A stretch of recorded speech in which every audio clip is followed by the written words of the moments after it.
Assalamualaikum Pak Soherman. Waalaikumsalam warahmatullahi Pak, saya kemari mau berbincang-bincang nih sama Bapak, mau bertanya tentang kasus-kasus dilema etika atau rujukan moral yang terjadi di sekolah kita. Selama ini bagaimana menurut Bapak, apa yang dapat diidentifikasi dari kasus-kasus yang merupakan dilema etika atau rujukan moral di sekolah kita, Pak? Jadi untuk masalah ini ya, kami kadang biasanya mengidentifikasi dulu masalah itu apa. Setelah dapat identifikasi itu, lalu kita buat pemecahannya. Pemecahan ini bagaimana? Misal ada anak yang anaknya tidak mau sekolah kan, kemudian kita coba rangkul, yang kita rujuk, kita beri pengertian apa ini pentingnya sekolah itu, apakah dia bermasalah di sekolah atau apa. Kalau bermasalah di sekolah, maka kita harus memberikan keyakinan kepada si anak bahwa dia bisa tetap bersekolah dengan bimbingan kita nanti atau dengan pengawasan, sehingga dia merasa nyaman di sekolah. Berarti merangkul ya Pak, ya. Kita bertanya dulu sama anak apa akan permasalahannya yang menyebabkan dia seperti itu. Apakah dia misalnya ada masalah dengan temannya, kalau temannya berarti kita panggil keduanya supaya sama-sama ya pembelajaran yang dilakukan ini bisa sama-sama berhasil. Ini kepentingan bersama. Oke Pak, kemudian Pak, bagaimana Bapak menjalankan dalam pengambilan keputusan di sekolah kita, terutama untuk kasus-kasus di mana ada dua kepentingan yang sama-sama benar nih Pak, kan sering tuh terjadi ya Pak, atau sama-sama mengandung nilai kebajikan. Bagaimana Pak? Jadi kalau masalah itu ya kita panggil dulu pihak-pihak yang berkepentingan ini kan gitu, seperti apakah dari wali kelasnya, dari BK-nya, kita kumpulkan datanya dulu kan gitu. Mana hal yang terpenting. Jadi kita tidak bisa mengambil keputusan sepihak, tapi kita kumpulkan data dulu dari masing-masing masalah ini, baru nanti kita ambil mana yang terpenting. Nah, dari wali kelas, dari BK, juga dari guru-guru ya, guru yang masuk di kelas itu bagaimana. Jadi dari dua kepentingan ini mana yang paling penting dan artinya yang tidak menimbulkan resiko yang besar. Berarti terjadi kolaborasi lah ya Pak ya dengan teman-teman yang ada di sekitar lingkungan sekolah. Jadi tidak mengambil keputusan sendiri, keputusan bersama. Benar sekali Pak. Oke, kemudian Pak, langkah-langkah atau prosedurnya bagaimana yang Bapak lakukan selama ini? Jadi langkahnya itu ya dari bawah dulu, dari bawah masalah itu harus ditangani. Ya. Nah, kalau masalah itu tidak terlalu besar, ya ditangani dulu di bawah, diselesaikan antara guru dengan siswa. Kalau memang dia tidak selesai, ya ke wali kelas. Nah, wali kelasnya dipecahkan di situ. Terus jenjangnya naik lagi ke jurusan. Kalau jurusan juga tidak selesai, baru ke BK. Dipecahkan di situ bersama. Baru kalau di BK tidak selesai, ya ke pimpinan. Di akhirnya ya Pak ya. Berarti melalui tahapan-tahapan ya Pak ya. Oke, baik Pak. Lalu hal apa saja yang selama ini Bapak anggap efektif dalam pengambilan keputusan pada kasus-kasus dilema etika? Hal yang efektif itu jadi tadi kita bermusyawarah untuk bersama dengan tadi memberikan nasihat kepada anak-anak ya, kemudian dari tahapan-tahapan itu kita kan bisa mengerucutkan masalah. Nah, di situ baru kita ambil keputusan. Jadi keputusan secara kolektif, tidak hanya satu pimpinan. Artinya kalau hanya pimpinan yang menentukan itu kan keputusan pimpinan, tapi harus kita melihat, gitu harus melihat semua, jadi semua harus mempunyai suara lah. Oke Pak, baik sekali jawabannya. Kemudian Pak, hal apa saja yang selama ini merupakan tantangan dalam pengambilan keputusan ini kan terkadang ada tantangan-tantangan ya Pak dalam kasus-kasus dilema etika. Kira-kira menurut Bapak apa tantangan yang Bapak hadapi? Kadang-kadang tantangannya seperti ini, kita mengundang orang tua menganggap anaknya itu kan sudah baik aja, karena anak itu kalau di depan orang tua itu pasti baik. Terus kemudian ada juga dari guru, sisi guru. Kadang-kadang anak dengan guru A dengan guru B itu perilakunya beda-beda. ya, Jadi kita di berbeda. situ agak susah juga menentukan. Iya, iya. Dengan guru si A dia agak susah berkomunikasi, tapi dengan guru B dia senang berkomunikasi. Kenapa? Mungkin dia suka terhadap gurunya atau suka terhadap pelajaran yang diajarkan oleh gurunya itu. Itu susahnya di situ. Baik, kemudian Pak, apakah Bapak memiliki sebuah tata atau jadwal tertentu dalam sebuah penyelesaian kasus dilema etika, Pak? Kemudian apakah Bapak langsung menyelesaikan di tempat itu atau memiliki sebuah jadwal untuk menyelesaikannya? Baik itu dia bentuk atau prosedur yang jalan itu seperti apa, Pak? Jadi dari yang sudah saya bapak tadi, jadi penyelesaian itu kan berjenjang. Tentunya dijadwalkan setiap masalah itu berapa lama dia selesainya. Jadi ada rentang waktunya. Jadi kasus ini bisa diselesaikan dalam berapa waktu. Bisa saja nanti dari jenjang guru sampai wali kelas sudah selesai. Bisa saja karena masalahnya terlalu berat bisa sampai ke pimpinan. Jadi ada rentang waktunya. Apakah per minggu, apakah per bulan, nah seperti itu ada jadwal yang ditentukan. Seperti itu di jadwalnya, Pak ya. Oke, kemudian Pak, apakah ada seseorang atau faktor-faktor yang selama ini mempermudah atau membantu Bapak dalam pengambilan keputusan dalam kasus dilema etika ini, Pak?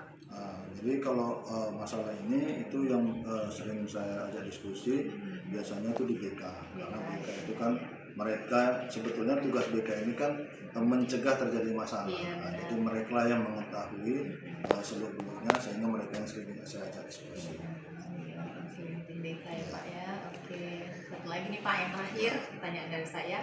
Dari semua hal yang sudah Bapak sampaikan, kemudian pembelajaran apa yang dapat Bapak petik dari pengalaman Bapak dalam pengambilan keputusan dilema etika, Pak? Jadi pengalaman saya untuk hal ini ya itu bahwa memang pemecahan masalah itu harus berjenjang, jenjang sehingga anak ini bisa diarahkan. Kalau kita hanya sepihak dari pimpinan yang memutuskan, maka jenjang itu tidak dilewati, kemudian pembinaan tidak terjadi. Jadi kalau dia berjenjang, maka dia akan terjadi step pembinaan. Jadi dari guru mata pelajarannya dibina, kemudian kalau nggak sanggup ke wali kelasnya, berarti pembinaannya terus menerus, sehingga dengan pembinaan ini diharapkan nanti ada perubahan dari sana. Jadi kita bisa pantau ya Pak ya progres anaknya seperti apa setelah kita adakan pembinaan. Iya, jadi perkembangan itu bisa kita lihat. Oke, baik sekali. Terima kasih ya Pak ya atas luang waktunya yang sudah memberikan saya kesempatan untuk bertanya-tanya sama Bapak seputar dilema etika yang terjadi di sekolah kita. Terima kasih banyak, sehat-sehat semuanya. Terima kasih banyak ya Pak. Assalamualaikum warahmatullahi wabarakatuh.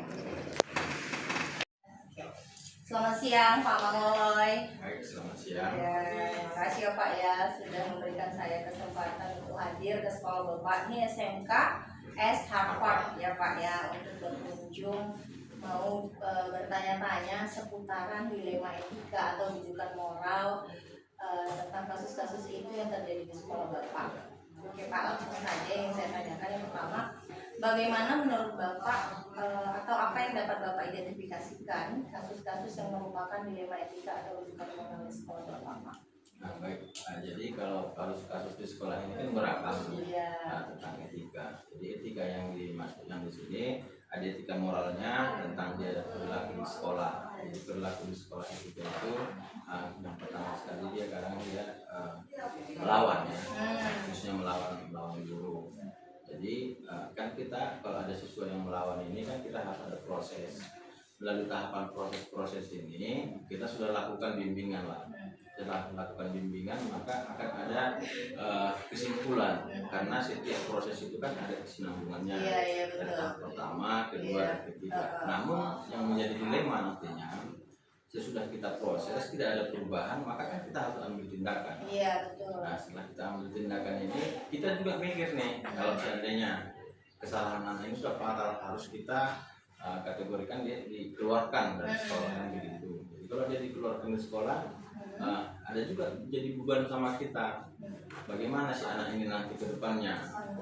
Kadang-kadang kita keluarkan bisa dia sekolah di tempat lain kalau ada yang lain. Ada juga orang tua dia tidak mau anaknya ini disekolahkan di sekolah lain lagi. Nah, jadi inilah yang menjadi kendala kita di dalam sekolah, terutama menghadapi nanti.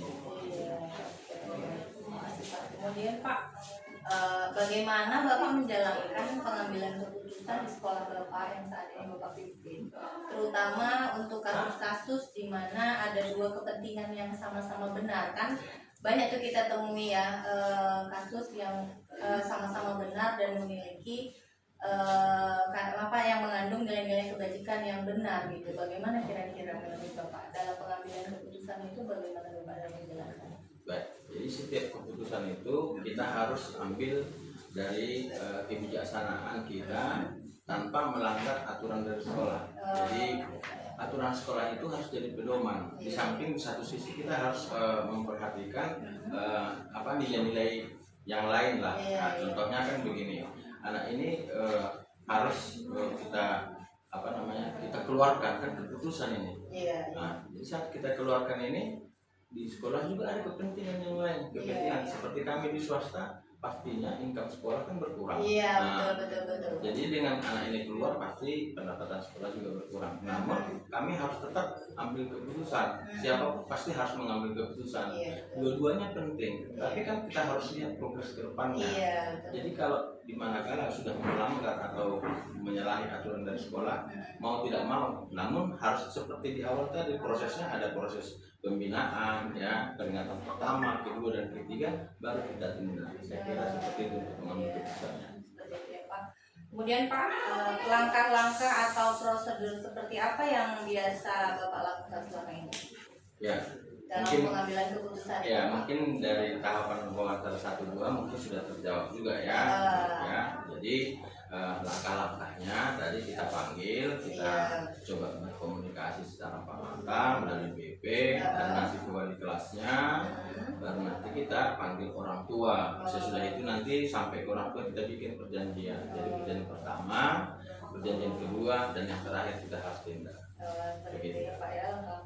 Oke, lalu Pak, hal-hal apa saja yang selama ini Bapak anggap efektif dalam pengambilan keputusan pada kasus-kasus dilema etika?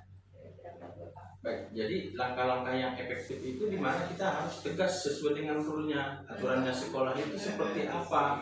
Jadi kalau kita sudah melorot di situ, Pak, maka yang lain akan menjadi efek domino sehingga mereka si Polan kan begini. Jadi harus kita sesuai dengan aturan itu aja kita jalankan, begitu. Gitu ya Pak ya. Kemudian Pak, hal apa saja yang selama ini merupakan tantangan ketika pengambilan keputusan? Pasti ada tantangan yang akan dihadapi gitu ya Pak dalam kasus dilema etika itu. Jadi menurut Bapak yang selama Bapak hadapi tantangan apa Pak?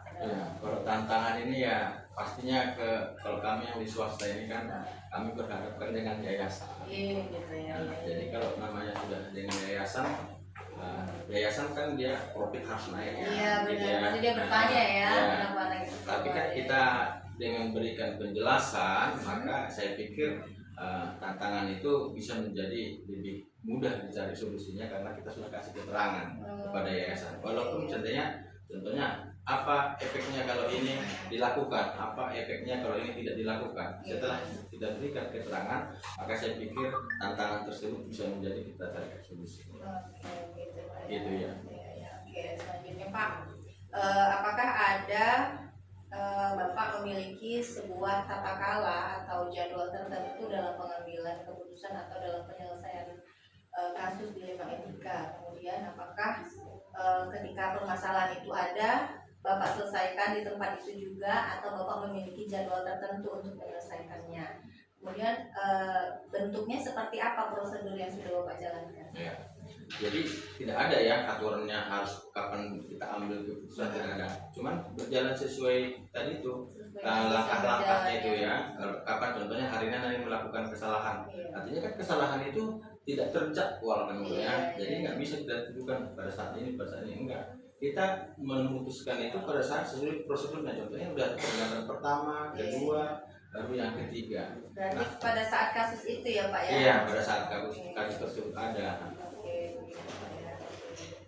Kemudian Pak, apakah ada seseorang atau faktor-faktor yang selama ini dapat membantu Bapak, mempermudah Bapak dalam pengambilan keputusan dalam kasus-kasus dilema etika? Apakah ada pihak-pihak terkait dalam pengambilan keputusan itu? Karena Bapak kan sebagai pimpinan nih, dalam pengambilan keputusan kan harus ada yang dilibatkan. Baik, memang setiap keputusan itu kan nggak bisa mutlak. Kalau di sekolah ini nggak boleh hanya satu pimpinan. Jadi kita beranjak dulu dari bawah. Nah, guru bidang studi. Nah, nanti kita lihat atau kita panggil nanti atau ada aduan-aduan tertentu. Nah, dari semua guru bidang studi. Lalu yang kedua nanti masuk dia ke wali kelas. Nah, kalau kami di sana dibikinnya wali kelas, wali kelas nanti baru dia masuk ke tahap BP tadi, ke BP tadi. Jadi artinya guru, ya BP, semua yang ada di sekolah itu ya harus kita ajak diskusinya, terlibat sehingga nanti bagi kita tidak ada keputusan itu seperti memihak. Jadi keputusan itu juga guru-guru juga sudah paham apa sebenarnya yang harus kita ambil. Nah, tugas saya sebagai kepala sekolah beranikah kita melakukan itu? Intinya tetap harus di kepala sekolah setelah dimusyawarahkan. Oke Pak, ini pertanyaan terakhir dari saya. Dari semua hal yang telah Bapak sampaikan nih kan, pelajaran apa yang dapat Bapak petik dari pengalaman Bapak dalam pengambilan keputusan terkait dengan dilema etika ini? Baik, jadi kalau dibilang pelajarannya sungguh banyak ya.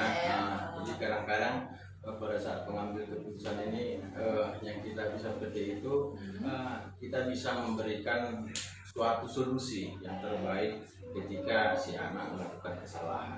Jadi banyak lagi hal-hal, tapi yang paling utama saya pikir saya setelah mengambil keputusan itu saya ambillah, semoga itu menjadi kebijaksanaan. Dan yang terbaik ya Pak ya, keputusan yang diambil oleh pimpinan. Oke, baik Pak Maulai.